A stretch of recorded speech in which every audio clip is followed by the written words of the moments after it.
को सच जानना चाहिए, पता होना चाहिए। तो पहली चीज मेरा ओपिनियन जो फिजिक्स वाला के लिए है वो ये है कि बहुत ही सीक्रेट बात है कि बहुत सारी जो बहुत बड़ी कंपनीज है आज के टाइम में, हो सकता है अगले 1-2 साल के बाद वो ना रहे, दिखे ही ना आपको। चाहता हूं जैसे एनटीए ने अभी तक भी जेईई मेन की डेट डिक्लेयर नहीं करी है। मैं बताऊंगा, मैं खुद बंसल सर से पढ़ा हुआ हूँ और उनके साथ मैंने उनके सानिध्य में पढ़ाया भी हुआ है। जी सर। हेलो बच्चों, मैं आया था एटीपी स्टार में विनीत सर का इंटरव्यू लेने। इंटरव्यू हो गया है बढ़िया से। हालांकि एक बात उसमें यूनिक है कि मैंने सर को अपना नाम बताया था महेश और उनको राजेश याद रह गया, तो पूरा इंटरव्यू हो गया। मैंने बताया भी नहीं कि भाई मेरा नाम महेश है, और आप देखिएगा बहुत मजा आएगा आपको इंटरव्यू। हेलो बच्चों, हम हैं विनीत खत्री सर के साथ एटीपी स्टार के, जो कि डायरेक्टर है, और हमारा पहला वीडियो है जो सर के साथ बनने जा रहा है। तो मैं पहला क्वेश्चन आपसे ये करना चाहता हूँ, जैसे एनटीए ने अभी तक भी जेईई मेन की डेट डिक्लेयर नहीं करी है, तो बच्चों के ऊपर इसका क्या असर पड़ रहा होगा और इसका क्या समाधान होना चाहिए? देखिए राजेश जी, ये बच्चों के ऊपर बहुत ही गलत असर पड़ रहा है। एनटीए जो है उसका काम ही यही है कि एग्जाम सही से कंडक्ट कराना। तो यार उनको एग्जाम का कैलेंडर तो अब तक निकाल देना चाहिए। स्टूडेंट्स बहुत परेशानी में है, डिलेमा में है। पिछले 15-20 दिन से वीडियोस आ रहे हैं और बहुत सारे न्यूज चैनल भी इनफैक्ट बता रहे हैं कि डेट अभी आएगी, कल आएगी, परसों आएगी, और बच्चे इस कारण क्या है, बहुत अच्छे से तैयारी नहीं कर पा रहे, बिकॉज उनको फोकस करना होता है। उनको भी डिलेमा इतना बड़ा है कि जनवरी में होगा एग्जाम या अप्रैल में होगा, तो एनटीए को they should make it as उनको बहुत जल्दी क्लैरिफाई करना चाहिए कि एग्जैक्टली एग्जाम कब होने वाला है।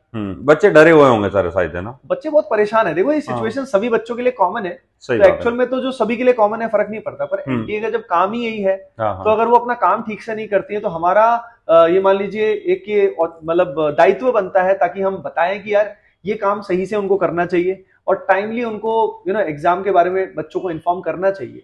सर, जितनी भी एडटेक कंपनी है ना, वो फंडिंग पे चल रही है, ऊपर से वो लॉसेज में है, तो सर मतलब एटीपी स्टार बिना फंडिंग के कैसे ग्रो कर रही है सर?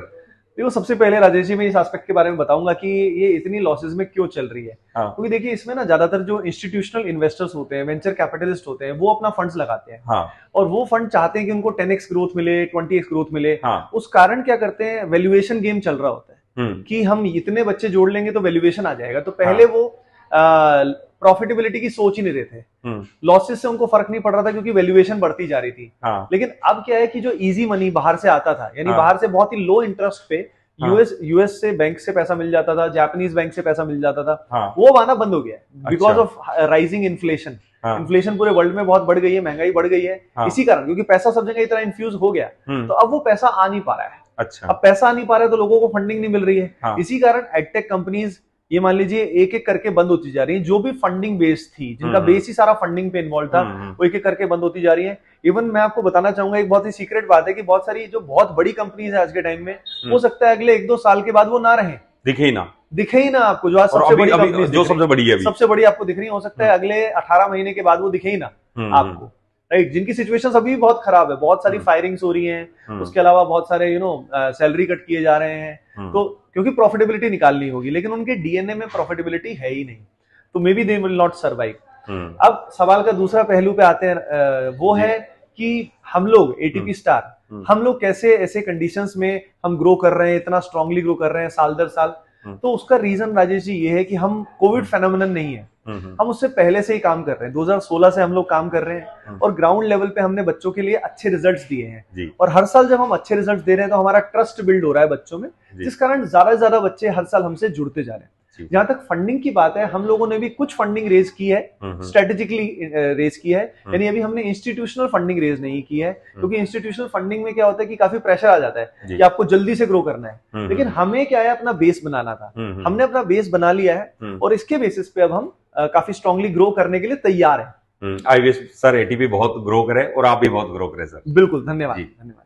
थोड़ा पूछ कर दूं, एक सर थोड़ा सा अलग क्वेश्चन है जो हमेशा चर्चा का मुद्दा बन जाता है। फिजिक्स वाला नाम ही काफी है, तो फिजिक्स वाला इस साल कोटा में आया ऑफलाइन में, तो जो हमारे यहाँ पे पिछले 20-30 साल से जो कोचिंग हम पढ़ा रही है ऑफलाइन में, तो क्या फिजिक्स वाला भी उस तरह की क्वालिटी एजुकेशन दे पाएगा सर?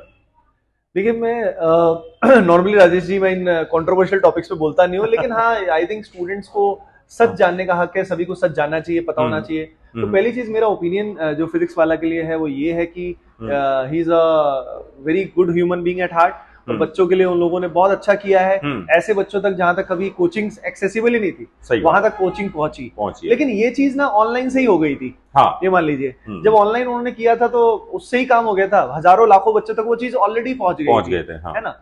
अब बात आती है ऑफलाइन की। ऑफलाइन में अगर कोटा की बात करें तो कोटा में तो फी का उतना बड़ा फैक्टर है नहीं, क्योंकि यहाँ पे जो लिविंग एक्सपेंसेस है वही बहुत ज्यादा है। जी। पहली चीज तो यहाँ पे कॉस्ट वैसे ही काफी ज्यादा है। जी। तो बात दूसरी आती है क्वालिटी की।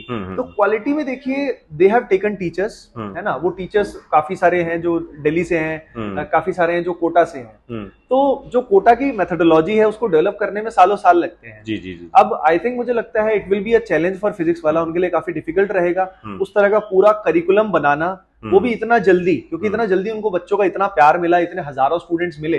लेकिन उनके प्यार को असल में क्वालिटी में उनको शो करना, वो करिकुलम देना, वो टीचिंग मेथोडोलॉजी देना, वो रिजल्ट्स लाना, रियल रिजल्ट्स लाना चैलेंजिंग रहेगा।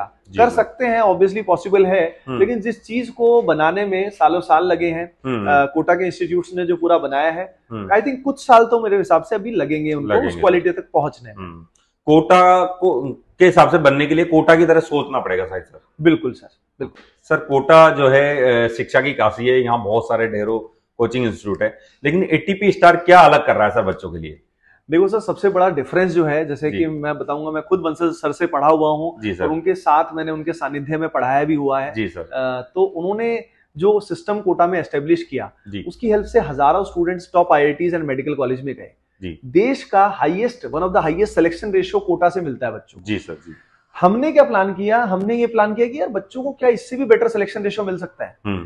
आज अगर 20% बच्चों का सिलेक्शन हो रहा है तो क्या वो कोटा से 40% का हो सकता है? जी। तो हमने पिछले 7 साल से राजेश जी इसी पे काम किया है। हमने ऐसी मेथोडोलॉजी बनाई है, इस तरह का कंटेंट एंड करिकुलम बनाया है जिसकी हेल्प से एक एवरेज बच्चा भी बहुत अच्छी रैंक ला सकता है और लाता रहा है। तो पिछले कई सालों में हमारे जो सिलेक्शन रेशियो रहे हैं वो बाकी कोचिंग इंस्टीट्यूट से डबल से भी ज्यादा रहे हैं। यस। तो यही सबसे बड़ा डिफरेंस है, क्योंकि बच्चा कोटा आता क्यों है? वो इसीलिए आता है कि उसको एडवांटेज मिले, सिलेक्शन भी चाहिए। लेकिन कोटा में मैंने खुद ने ऑब्जर्व किया, जब मैंने बहुत सारे कोचिंग इंस्टीट्यूट्स में पढ़ाया एक एक करके, कि जो एवरेज बच्चा था खासतौर पे उस पर ध्यान नहीं दिया जा रहा था। वही करिकुलम जो टॉपर स्टूडेंट को दिया जा रहा है, वही एवरेज स्टूडेंट को भी वही सेम चीज, लेकिन टॉपर तो उसको संभाल लेता है, एवरेज बच्चा उसमें पिस जाता है। तो हमने उसी बेसिस पे ऐसा करिकुलम डिजाइन किया है कि टॉपर बच्चा तो अच्छा करे ही, लेकिन एवरेज बच्चा भी उसको पढ़ के लिमिटेड समय में एक अच्छा आउटपुट लाए और एक अच्छी रैंक के साथ अपने लक्ष्य को हासिल कर पाए। जी सर। यही